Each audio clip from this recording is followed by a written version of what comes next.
नमस्कार दोस्तों, ज्योतिष की दुनिया में उम्मीद से विश्वास की ओर कार्यक्रम में आपका एक बार फिर से स्वागत है। नई जानकारी लेकर आपके सामने फिर से हाजिर हुए हैं। पिछले हमारी वीडियो के अंदर हमने जाना था कि मांगलिक दोष कुंडली के अंदर कैसा बनता है, कैसे बनता है।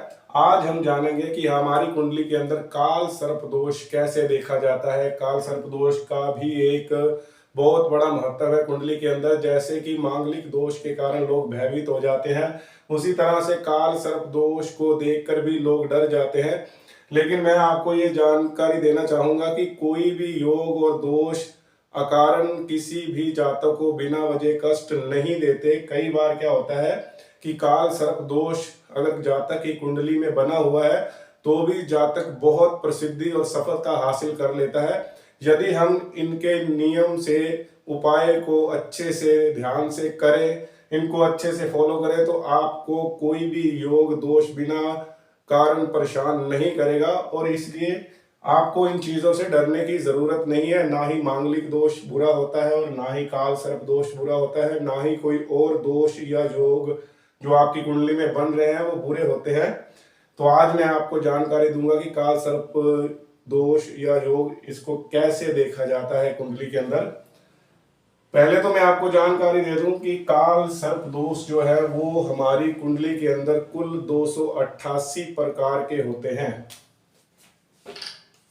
288 प्रकार के काल सर्प योग हमारी कुंडली में बनते हैं।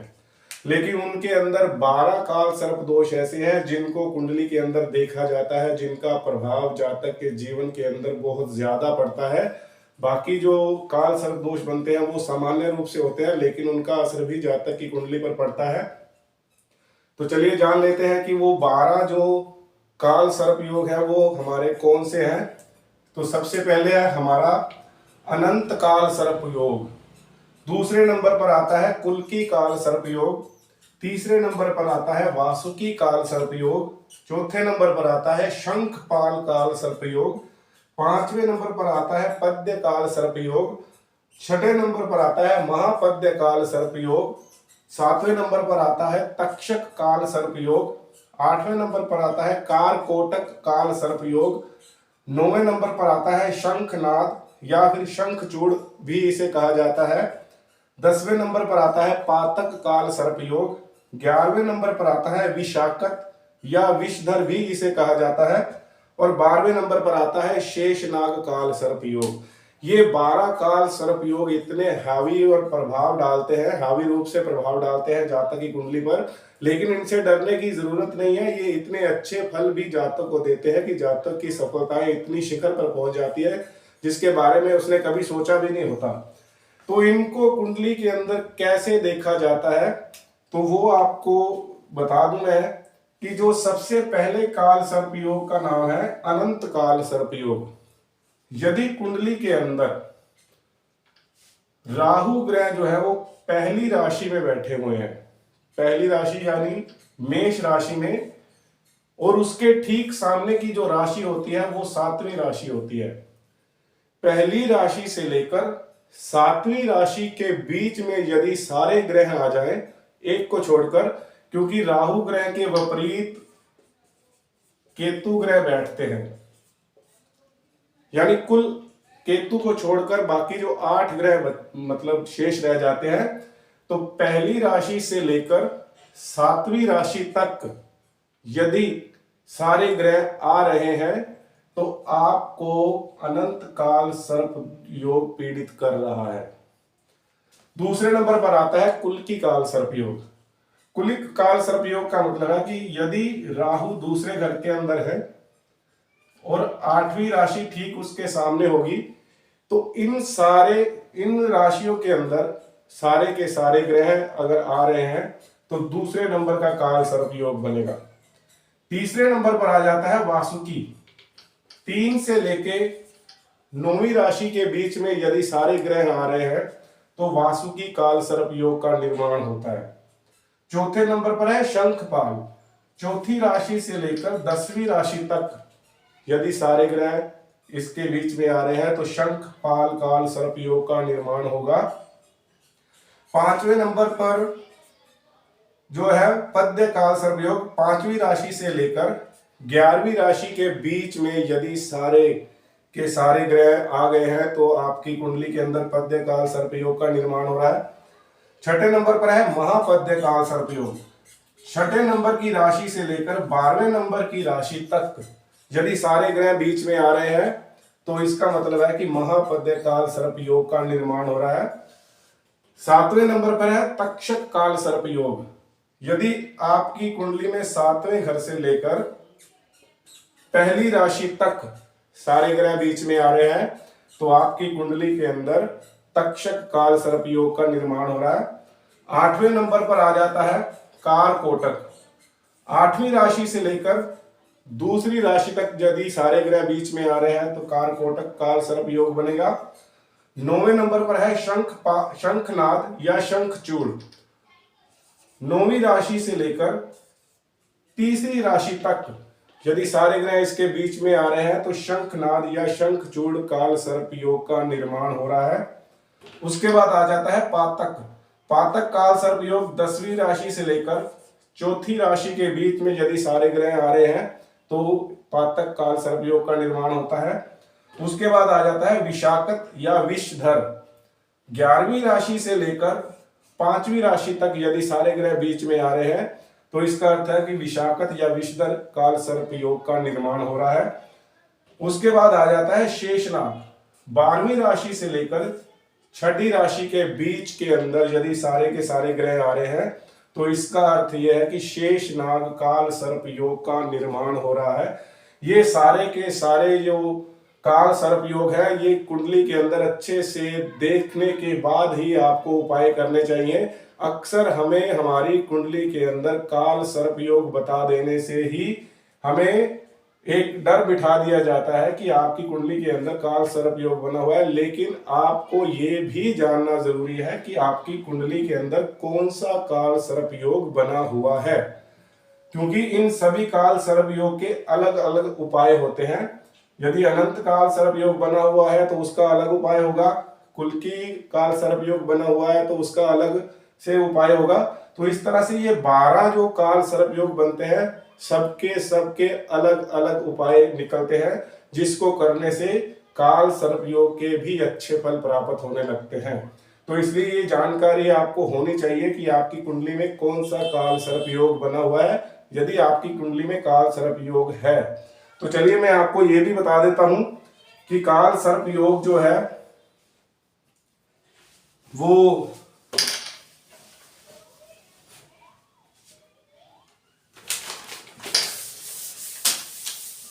कैसे देखा जाता है।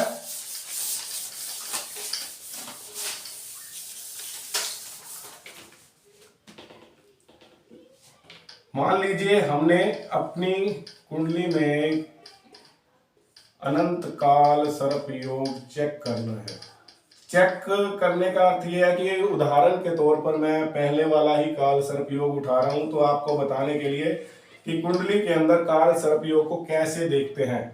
तो ये हमने एक कुंडली बना लिया है।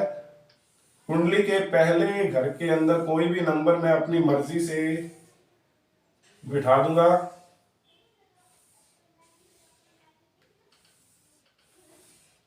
मान लीजिए मैंने यहाँ पे 8 नंबर बिठा दिया, यहाँ 9, 10, 11, 12, 1, 2, 3, 4, 5, 6, 7।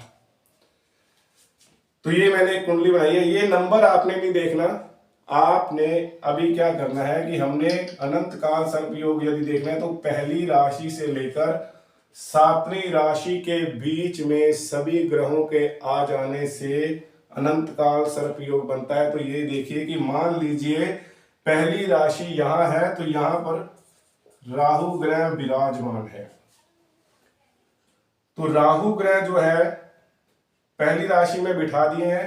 उसके बाद दूसरी राशि में मैंने अपनी मर्जी से सूर्य मंगल ग्रह को बिठा दिया है। उसके बाद बुध ग्रह को बिठा दिया है। एक राशि को छोड़कर आगे शनि ग्रह को बिठा दिया है और यहां पर मैंने चंद्रमा बिठा दिया है, शुक्र ग्रह बिठा दिया है। 1, 2, 3, 4, 5, 6, 7 और 7वीं राशि में मैंने मंगल, सूर्य, गुरु को बिठा दिया है, तो ये 1 2 3 4 5 6 7 8 कुल टोटल 8 ग्रह हो गए। और राहु के ठीक ऑपोजिट केतु ग्रह बैठते हैं, तो यहां पे मैंने केतु ग्रह लिख दिया। तो अब आप ये देखिए कि पहली राशि से लेकर 7वीं राशि तक ये सारे ग्रह आ रहे हैं, यहां से लेकर, या इधर से हम गुरु को हटाकर या पीछे भी बिठा दें यहां पे, ये अपनी मर्जी से मैंने बिठाए हैं, लेकिन आपने अपनी कुंडली के अंदर देखना है कि ग्रह कहां कहां बैठे हुए हैं। तो ये देखिए राहु से लेकर केतु तक का जो सफर है वो सारे के सारे ग्रह इसके बीच में आ रहे हैं। तो इसका अर्थ ये हुआ कि अनंत काल सर्प योग का निर्माण आपकी कुंडली में हो रहा है। इसी तरह यदि दूसरे घर के अंदर हमने राहु ग्रह बिठा दिया, तो 8वीं राशि तक यदि ये इस वाले एरिया के अंदर सारे ग्रह आ रहे हैं, तो आपका दूसरा जो कुलिक काल सर्प योग है उसका निर्माण होगा। तो इसी तरह 12 के 12 काल सर्प योग को देखा जाता है और सबके अलग अलग उपाय होते हैं। तो आपने सिर्फ अपनी कुंडली के अंदर ये जानने से कि आपकी कुंडली के अंदर काल सर्प दोष है तो आपने कोई भी उपाय कर लिया, तो ऐसा नहीं होता कि कौन सा काल सर्प योग बना हुआ है उसके अकॉर्डिंग ही आप उपाय किया करो, तभी जाकर ये फलित होते हैं। तो जो सामान्य रूप से काल सर्प योग देखे जाते हैं वो कैसे देखे जाते हैं उसके बारे में मैं आपको थोड़ा सा जानकारी दे देता हूं। सामान्य रूप से जो हमें देखने को मिलता है उसके अंदर क्या होता है कि किसी भी पर्टिकुलर राशि के हिसाब से नहीं देखा जाता। जैसे हमने 1 से 7 तक एक पर्टिकुलर विषय लिया था, इसके अंदर क्या होता है